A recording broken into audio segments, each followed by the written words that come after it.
What's up, guys? Welcome to Daily Dose of Reddit. This is your host, Zach, and today's subreddit is r/EntitledParents. This story's called Entitled Mother Assaults a Minor Because She Stole Reserved Seats. I don't know if this truly belongs here or not, since it's an entire family as opposed to just one or two parents, but I digress. Here's the cast. There's me, Dad, my stepmom at the time, stepbrother, Entitled Kid 1, Entitled Kid 2, Entitled Mom, theater employee, security guard. This happened when I was 11 or 12, so place it in 2000 or 2001. My recently divorced dad had been dating this really cool, sweet lady for nearly a year at this point, and she had a son who was only a year younger than me. Their relationship fell apart later, but those details aren't relevant to the story. During this time, their relationship was strong enough that I considered her and her son my stepfamily, hence their cast member placeholder names. We had all gone out to see a movie. I don't remember which movie, but this took place in 2000 or 2001, so let's say it was Jurassic Park 3 opening weekend. The theater we went to had just introduced labeled reserved seating, and Dad had reserved our seats the day prior, so he was able to get all 4 seats next to each other. From left to right, the seating arrangement was stepmom, dad, stepbrother, then me. This is relevant for what's coming up later. Me and stepbrother sat down in our seats, and Dad and stepmom put their jackets in their respective seats. They wanted to go get everyone some concessions, so Dad asked stepbrother and me what we wanted. As they were leaving, Dad asked us to keep an eye on their seats and jackets. Not long after Dad and stepmom left to get their snacks, another family of 3 showed up, our entitled family. They started to sit down next to our seats, but then Entitled Kid 1 grabbed stepmom's jacket and threw it on the floor and sat in her seat. He and Entitled Kid 2 were both around 16 or 17 and much bigger than either me or stepbrother. Regardless, we were in charge of guarding these seats and jackets, so I got up to see if maybe they got the wrong seats. Me to Entitled Kid 1, "Hey, sorry, but can you check your ticket stub for your seat? This theater has reserved seats and my stepmom is supposed to sit there." "No, you have the wrong seats." Are you sure? My dad has our stubs and I'm pretty sure that's where stepmom is supposed to sit." "I don't freaking care, kid. Get out of my face." "Yeah, leave Entitled Kid 1 alone, you dumb brat." Entitled Mom, having overheard the conversation, "What's going on? Why are you bothering my kids?" "I'm just trying to see if maybe you all have accidentally sat in the wrong seats and want to see if maybe you could all move over 1 seat since Entitled Kid 1 is sitting in my stepmom's reserved spot." "No, we reserved these seats and we are sitting here." "Yeah, now F off, kid." Me, deciding that there's nothing I can do about them until Dad and stepmom come back. "Can I at least pick up stepmom's jacket that you threw on the floor?" Entitled Kid 1 ignores me. "Excuse me, can I at least pick up the jacket?" "No, go sit the frick down." I tried picking up the jacket anyway. Entitled Kid 1 starts trying to kick my arms and head as I was trying to pick up stepmom's jacket. "Stop trying to touch me." Entitled Mom, in the shrillest voice imaginable, "Leave my kids alone." "Stop trying to bite my brother." "Okay, I'll sit down, but my parents are on their way back." I sit down without the jacket. Stepbrother to me, "What are we gonna do?" "We just have to wait until stepmom and dad come back." Stepmom and dad come back about 10 minutes later. Stepmom sees the jacket on the floor. "What's going on here?" Dad to me and stepbrother, "What's this person doing in stepmom's seat?" I explain the exact situation to stepmom and dad. "Alright, I'll take care of this."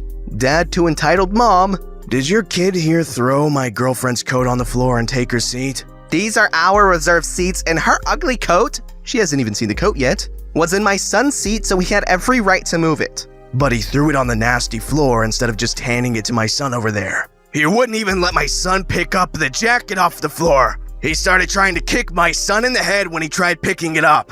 "That's because the little dookie sphincter was trying to touch me and bite my legs." "Your little brat of a son was trying to assault my child and the other snot-nosed little crap," points to stepbrother, "got up and started cheering him on, saying, 'Bite him, bite him!'" "Did this happen?" "No, he stayed in his seat quiet the whole time." "No, they're lying. He was trying to assault my children." "Yeah, he tried to bite my brother." Knowing that's just something I wouldn't do, Dad said, "I highly doubt that. Anyway, Entitled Kid 1 needs to move since that's my girlfriend's spot." "No, I reserved these seats!" Dad pulls stepmom's ticket stub out of his pocket. "No, the seat number matches what's on her stub." He tries to show entitled mother. She unsuccessfully tries to snatch the stub away from dad. No, that's wrong! Entitled kid 2 also tries to snatch the stub away. Theater employee, having witnessed the tail end of the commotion, "What's going on? Is everyone okay? What can I do to help?" No! This family of degenerates is trying to steal one of our seats. Pointing at me, That one tried to assault my kids, and now pointing at dad, that one took my son's ticket stub away from me when I tried to show him proof. He's even got it in his hand. dad to theater employee, "No, this is my girlfriend's ticket stub. I was trying to show her that the seat numbers match up. They threw stepmom's jacket on the floor, and entitled kid 1 sat in her seat." Okay, first off, I need to see everyone's ticket stubs to confirm they are accurate and that no mistakes were made in our system. Dad, being the one who has all of our ticket stubs, pulls them out at once and shows theater employee. "Okay, these match up." To the entitled mother, "May I also see your group stubs?" Entitled mom, turning white in the face, No, I threw them away after they tore the tickets from them. "But you were just saying that this gentleman here snatched one of your stubs away." Except for that one. I saved that one. "We instruct our patrons to keep their stubs for this very reason, ma'am. And since they all have their stubs and you have none, I have to assume you either did throw all your stubs away, or you didn't buy any tickets at all." All 3 members of the entitled family started to look panicked. I want to speak to your manager. This is absurd. "I am the manager, ma'am. I'll have to ask you to leave." No, we are sitting here. I reserved these seats. "Without proof of purchase, we really don't know, do we? I'll have to ask you to leave, ma'am." I'm not moving. Entitled kid 2 gets up. "Mom, we need to go before they call security or something." No! Theater employee calls for security over his radio and explains the situation. 2 minutes later, security guard arrives. Security guard says to theater employee, "Which group needs to be escorted out?" Entitled mother points to us. That group, they stole our seats and assaulted me and my children. "No, security guard. Entitled mom and her family are the ones that are causing the commotion. Could you please escort them off the property?" "Absolutely. All right, entitled mother. You and the rest of your party need to come with me." Entitled mother gets up and walks towards me. If you hadn't have said anything, we could have watched the movie in peace. Entitled mother then throws a full 20-ounce bottle of Coke at me and it hits me directly in the eye. Ow! What the hell is wrong with you? That hurt! Dad, now full of rage, rushes at entitled mother. "How dare you throw that at my son? I'm calling the police!" Entitled family bolts it for the exit with security guard in tow. Dad to the theater employee, "Your security team better freaking catch them before I do." He takes off after entitled family and security guard. "My God, are you okay?" "My eye hurts, but I think I'm alright." Security guard heard over theater employee's radio. "We caught up to them and the police are on their way. You need to get Mr. Dad's group out here too so the police can question them when they arrive." "Okay, we'll be there in a second." Then to me, stepmom, and stepbrother, "Y'all better come with me." We follow theater employee outside where security has both entitled mother and dad in handcuffs, with entitled kids 1 and 2 sitting on the sidewalk. "Why is dad in handcuffs too?" "He was coming at entitled mother very aggressively and we didn't want anyone else getting hurt. Yeah, I was pretty mad. Don't worry about me, stepmom. I'm fine." The police arrive 20 minutes later and start taking our stories. With so many witnesses, it's obvious who was at fault. Dad ended up pressing charges against her. The police took entitled mom away in a police car after additional questioning. I don't know what happened to entitled kids 1 and 2, but I'm assuming their dad or someone came to get them. During the ordeal, we ended up missing the beginning of the movie. The theater offered Dad free tickets to another showing and he accepted. We ended up going back to finally see the movie the very next weekend, with thankfully one less encounter with entitled mother. When I was typing this out, I had to ask Dad what eventually happened to entitled mother, and he told me she got a fine and like half a year in jail for assaulting a minor, and was pretty sure she was banned from that theater. Wow. You know what? We gotta applaud the Redditor here for actually following instructions like his dad's instructions, even though, okay, for instance, when I was his age, I would have been terrified by 2 teenagers, okay? And this guy, he straight up was like, "Hey, you need to get out of the seats." You know, we gotta appreciate that. That took some guts. Oh, and the dad. I love seeing videos or reading stories of parents defending their children. I don't know. It's really cool. I don't know. I just love the primal nature of it, you know? It's your instinct to defend your young. And I don't know. I'm a loser. This story's called Entitled Parent Forces Her Son on His Birthday to Do a Painting Just Like Her, then Ruins It and Makes Him Start Over. Backstory. For my 12th birthday, I went to an art place to paint the Cheshire Cat from Alice in Wonderland. This place usually serves alcohol during sessions, but there is a family-friendly room in the back for lessons with people under 21.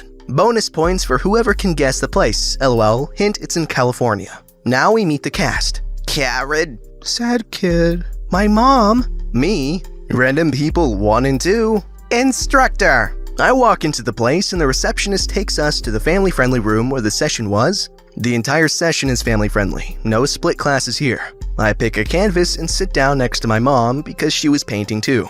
The canvas had a light sketch of the Cheshire Cat on it already. I wait a few minutes because we got there early. And in walks Karen and Sad Kid.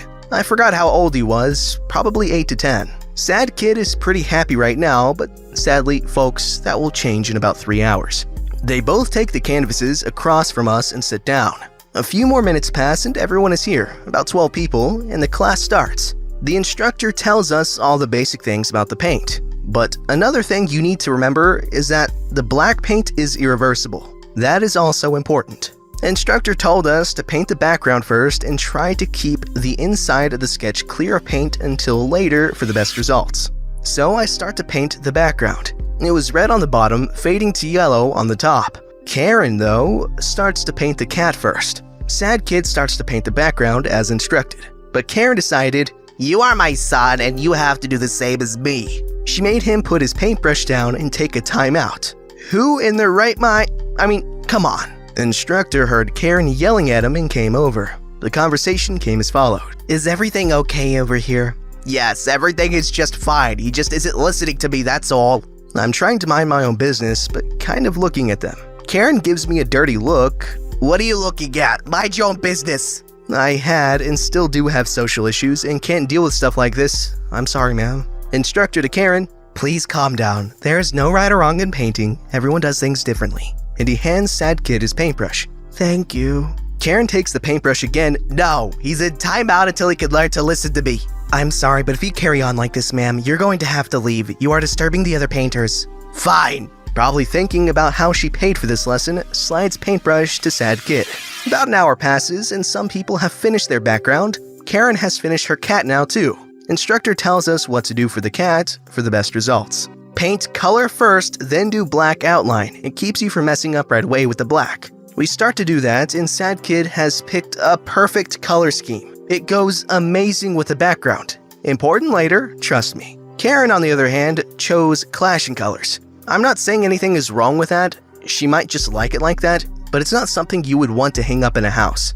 Karen is huffing and being very open about her being jealous of her son's skills. Another half hour goes by and almost everybody is done with their coloring. Instructor tells us how to do the black outline. We have to be very precise about it. Sad Kid is doing it, but then Karen can't take it anymore. She then dips her paintbrush in black paint, yells out, and starts scribbling all over his hours worth of hard work, ruining it. Everyone was in shock. Instructor comes over and loses her crap. Karen does the same, and random person 1 and 2 have to break it up because they started to full-on scream. Then Karen had the actual nerve to hug her son and say, "I'm sorry she's being this nasty on your birthday." The audacity. Okay, I'm not even done. Sad Kid yells out, "No, you're the one ruining my birthday." Everyone goes quiet. It seriously felt like something out of a drama movie. Sad Kid burst into tears. Instructor takes his canvas and gives him one of the spares. I'm so glad they had some. And she sat next to him the entire rest of the class and helped him finish. Oh my gosh. I was just a bystander with only a little interaction, but that experience was awful. Sad Kid, if you are somehow reading this, I wish you the best. And Karen, if you are somehow reading this, screw you. Oh my gosh, that poor kid. Okay, how much of a loser do you have to be to be jealous over your kid being better at something than you? If anything, you're supposed to be happy that they didn't get your crappy crap skills, you know? Sad Kid, I hope you're doing great now, okay? Karen, screw you, like the Redditor said. This story's called Entitled Kid Tries to Yeet Me Across a Retail Store. Entitled Mom, ha ha ha! I'll keep this brief. A few weeks ago, I was out shopping with my mom at our local Target Target if you nasty. And like most people who enter Target on a Saturday, I immediately lost all track of time and space and ended up in the clearance clothes area. Minding my own business, looking for some sweet $12.47 cardigans, you know the drill. There's a family near me, 2 entitled mothers, maybe an entitled aunt, and several entitled kids about 9 to 12 years old, who I'm aware of because they are quite loud. Running, screeching, etc. Whatever, Target and clearance cardigans get people excited. Hell, I'm excited, it's totally cool. Until I'm quietly browsing the racks and a hand grabs my ankle. Now I'm the one doing the screeching, but of course, it's one of the entitled kids. He's laughing, so proud of scaring me and his amazing joke. And because I'm a generally nice, pleasant gremlin, I laugh with him and make eye contact with entitled mother 1 in a sort of kids will be kids kind of way. Fast forward about 6 minutes later when something large in the size of a 12-year-old slams into my back, grabs me hard around the waist from behind, and generally knocks the wind out of me. This is a problem for 2 reasons. First being that I fell off of my horse and was trampled by him 5 days ago. I ride horses competitively, hunter/jumpers if you're curious, and it wasn't his fault, he was very sorry. This necessitated a ride in an ambulance, a fractured pelvis, and most importantly, the second problem, 4 very broken ribs. This happy excursion to Target was actually my first time out of the house in 5 days, and my first day without crutches, so I was moving pretty gingerly. It turns out Entitled Kid 1 was apparently so emboldened by his hilarious grabbing the lady's ankle joke that he decided to get a running start and slam into me from the back while simultaneously grabbing my waist and screeching. I'm horrified and immediately in horrible pain. Lightning in front of your eyes style pain. It hurt so freaking bad. I shoved the still laughing entitled kid off of me and looked straight at the entitled mother who was standing no further than 3 feet in front of me while this was going on. She's laughing. Entitled Kid 1 is so cute and funny. I managed to scream, literally scream, "I have 4 broken ribs, don't touch me!" She does nothing. I'm still struggling to keep standing upright at this point and start calling for my mom to come help me. 60, not super great at hearing, but please don't tell her I told you. She rushes over, I manage to tell her what happened. We're both looking at entitled mother and now entitled aunt, expecting at best an apology or at worst just a bare acknowledgement that just happened. But nothing. Entitled mom and entitled aunt grab the entitled kids and bail. Meanwhile, I'm barely upright and having trouble breathing. My wonderful mom helps me out to the car. We go home empty-handed, no clearance cardigans, no Tupperware, no light bulbs, no peanut butter, and 4 hours later I'm still in bad shape, leading to another visit to the emergency room and the knowledge that my ribs were apparently fusing but had refractured very slightly. I just wanted a cardigan. Okay, what? This kid just assaulted this woman and that's okay? They could have easily called the cops. And emergency room visits are not cheap at all. They could have gotten a lot out of that, because, jeez, that's screwed up. Don't tackle random people in Target, kids. Or any store. Don't randomly tackle people at all, actually. Don't forget to like, subscribe, and hit that bell to never miss an episode.